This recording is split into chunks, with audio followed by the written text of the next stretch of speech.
এদিকে BNP chairperson Begum Khaleda জিয়ার মৃত্যুতে শোকের ছায়া নেমে এসেছে আন্তর্জাতিক মহলেও। গভীর শোক জানিয়েছে জাতিসংঘ ও ইউরোপীয় ইউনিয়ন, পাকিস্তান, ভারত, যুক্তরাজ্য, ইরান ও চীন সহ বিশ্বের বিভিন্ন দেশ ও সংস্থার শীর্ষ নেতারা। বিস্তারিত জানাচ্ছেন বিন ইয়ামিন। চুল পড়া অনেক কমে গেছে। থ্যাংক ইউ মা। চুলের ভিটামিন জুই মাল্টিভিটামিন কোকোনাট অয়েল।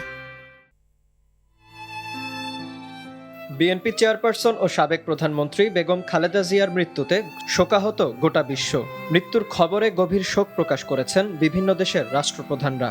বাংলাদেশের এ রাজনীতিবিদের পরিবার, প্রিয়জন ও দেশের মানুষের প্রতি সমবেদনা জানিয়ে শোক বার্তা দিয়েছে জাতিসংঘ ও ইউরোপীয় ইউনিয়ন।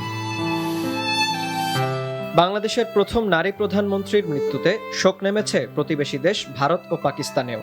সমবেদনা জানিয়ে ভারত বাংলাদেশ সম্পর্ক জোরদারে খালেদা জিয়ার গুরুত্বপূর্ণ অবদানের কথা উল্লেখ করেন ভারতের প্রধানমন্ত্রী নরেন্দ্র মোদী।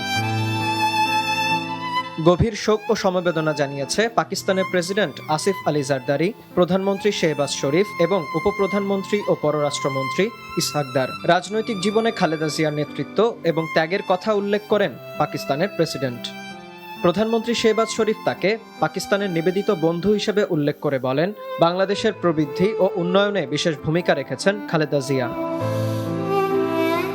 একইভাবে চীনের প্রধানমন্ত্রী লি কিয়াংও শোকবার্তায় বলেন, পুরনো বন্ধু হিসেবে খালেদা জিয়াকে চীনের জনগণ আজীবন স্মরণ করে যাবে।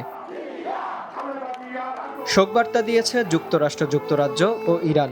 মার্কিন দূতাবাসের শোকবার্তায় বলা হয়, বেগম জিয়া বাংলাদেশের আধুনিক ইতিহাস গঠনে গুরুত্বপূর্ণ ভূমিকা রেখেছিলেন। সমবেদনা জানানো হয়েছে ব্রিটিশ হাই কমিশন থেকেও। খালেদা জিয়াকে বাংলাদেশের রাজনৈতিক ইতিহাসের জাতীয় নেত্রী হিসেবে উল্লেখ করেছে ঢাকায় নিযুক্ত ইরানের দূতাবাসও। বিন ইয়ামিন, RTV।